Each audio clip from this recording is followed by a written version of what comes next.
morning everyone. My name is Baby Navyasri. I am studying first BSc Chemistry in our college. Now I am explaining about the Friedel-Crafts acylation. Friedel-Crafts acylation అంటే benzene ఎస్టైల్ halide అయినా లేకపోతే ఎస్ఐల్ halide అయినా react అయ్యి ఏ ప్రెజెన్స్లో యాన్హైడ్రస్ AlCl3. యాన్హైడ్రస్ అంటే ఏంటంటే water లేకుండా ఆ ప్రెజెన్స్లో acyl బెంజిన్ని form అయ్యిద్ది. దీన్ని ఫ్రీడెల్-క్రాఫ్ట్ ఎసైలేషన్ అని అంటారు. ఇప్పుడు ఈ రింగ్ అనేది బెంజిన్. ఈ benzene CH3 double bond O Cl. దీంతో రియాక్ట్ అయితే Cl అనేది ఇది halide, C double bond O అనేది ఇది ఎసైల్. ఇది యాన్హైడ్రస్ AlCl3తో రియాక్ట్ అయ్యి ఎసిటోఫినోన్ అనే దాన్ని ఫామ్ అయ్యింది. అంటే బెంజిన్ రింగ్ పైన ఈ ఎస్టైల్ అనేది ఫామ్ అయ్యింది, C double bond O CH3. అప్పుడు బెంజిన్ రింగ్ పైన ఇది వచ్చింది. ఈ మెకానిజం చూసుకుంటే ఫస్ట్ స్టెప్ మనకి జనరేషన్ ఆఫ్ ఎలక్ట్రోఫైల్. మనకి ఎలక్ట్రోఫైల్ అంటే ఏం తీసుకుంటాం, ఇది తీసుకుంటాం ఎలక్ట్రోఫైల్. ఎలక్ట్రోఫైల్ ఎలా డివైడ్ అయ్యిద్దని ఫస్ట్ స్టెప్లో చూస్తాం. ఇది CH3 double bond O Cl. ఏ ప్రెజెన్స్లో AlCl3 కదా, ఇది వేసుకోవాలి. అప్పుడు ఏమొచ్చిందంటే CH3 డబుల్ బాండ్ O. ఇది ప్లస్ అంటే ఎలక్ట్రోఫైల్ అనేది ప్లస్గా డివైడ్ అవ్వాలి, మైనస్గా డివైడ్ అవ్వాలి. ఇది ప్లస్గా డివైడ్ అయ్యిద్ది. AlCl4 అంటే ఫస్ట్ మనం ఇది రాసేసుకుంటాం. CH3 డబుల్ బాండ్ O అనేది ప్లస్, ఇంకేం మిగిలిద్ది మనకి AlCl3 4 ఉన్నాయి కాబట్టి Cl4. సెకండ్ స్టెప్లో ఏం జరిగిద్దంటే ఫార్మేషన్ ఆఫ్ కార్బోకాటియన్ ఇంటర్మీడియట్ అంటే సిగ్మా కాంప్లెక్స్ అనేది ఫామ్ అయ్యిద్ది. మనం ఇది తీసుకుంటే ఇది బెంజిన్ రింగ్. మనకి బెంజిన్ రింగ్ పైన 6 హైడ్రోజన్స్ ఉంటాయి.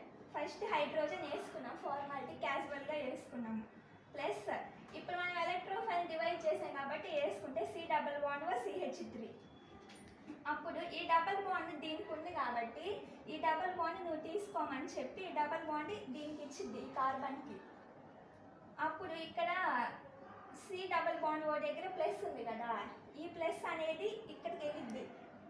ఇక్కడికి వెళ్ళినప్పుడు మనకి ఇది సిగ్మా కాంప్లెక్స్ అనేది ఎలా ఫామ్ అయ్యిద్ది అంటే ఫస్ట్ స్టెప్లో ఈ బెంజిన్ రింగ్ వేసుకున్నాం కదా, ఫస్ట్ దీన్ని ఏం కదిలియ్యం కాబట్టి ఫస్ట్ ఇది రాసేసుకోవాలి.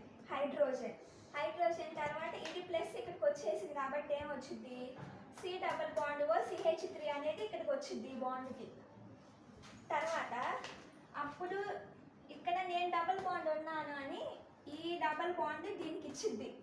అప్పుడు ఏమొచ్చింది మనకి ప్లస్ ఛార్జ్ అనేది వచ్చింది. అంటే లాస్ అయింది కదా, లాస్ అయినప్పుడు మనకి ప్లస్ ఛార్జ్ వచ్చింది. మనకి అట్రాక్ట్ చేసిద్ది ఎలక్ట్రోనెగటివిటీ, అప్పుడు మైనస్ ఛార్జ్ వచ్చింది. ఇక్కడికి వచ్చేసరికి సేమ్ అంటే మనం డిస్టర్బ్ అవ్వాలి బాండ్, ఇక్కడ ఏం డిస్టర్బ్ అవ్వలేదు కాబట్టి సేమ్ ఇక్కడ ఉన్నట్టు వేసేసుకున్నాం రెండు.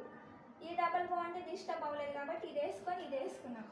ఈ డబల్ బాండ్ ఏంటంటే ఇక్కడికి వచ్చింది, నాకు డబల్ బాండ్ ఉంది నువ్వు తీసుకోమని చెప్పి ఈ కార్బన్ దగ్గరికి వచ్చింది. వచ్చినప్పుడు అప్పుడు ఈ బాండ్ ఎక్కడికి వచ్చింది. దాని తర్వాత స్టెప్లో సేమ్ పైన రాసేసి ఇది డిస్టర్బ్ అవ్వలేదు కాబట్టి ఫస్ట్ ఇది కూడా రాసేసి ఈ డబల్ బాండ్ ఇక్కడికి వచ్చింది కాబట్టి ఇది ఇక్కడికి వచ్చింది. ఈ మొత్తం చూసుకుంటే దీన్ని సిగ్మా కాంప్లెక్స్ అంటారు. థర్డ్ స్టెప్లో ఏం జరిగిందంటే లాస్ ఆఫ్ ప్రోటాన్ అంటే మనకి ప్లస్ వచ్చింది. సేమ్ ఇక్కడ మనకి ఏం వచ్చింది, ఇది సేమ్ అది ఇక్కడ రాసేయాలి. రాసేసినప్పుడు లాస్ ఆఫ్ ప్రోటాన్ కాబట్టి ఈ మనకి బెంజిన్ రింగ్స్లో 3 ఉంటాయి. ఈ హైడ్రోజన్ ఆటం అనేది ఈ నా దగ్గర డబుల్ బాండ్ నువ్వు తీసుకోమని చెప్పి ఈ కార్బన్కి ఇచ్చింది. ఇచ్చినప్పుడు అది లాస్ అయింది కదా ప్రోటాన్ అంటే H+ అనేది బయటకు వచ్చింది. సేమ్ ఇది మిగిలిపోయింది ఏంటి ఇది కాబట్టి C double bond O CH3 అనేది ఇక్కడికి వచ్చింది. ఇది ఫ్రీడెల్-క్రాఫ్ట్ ఎసైలేషన్ అంటే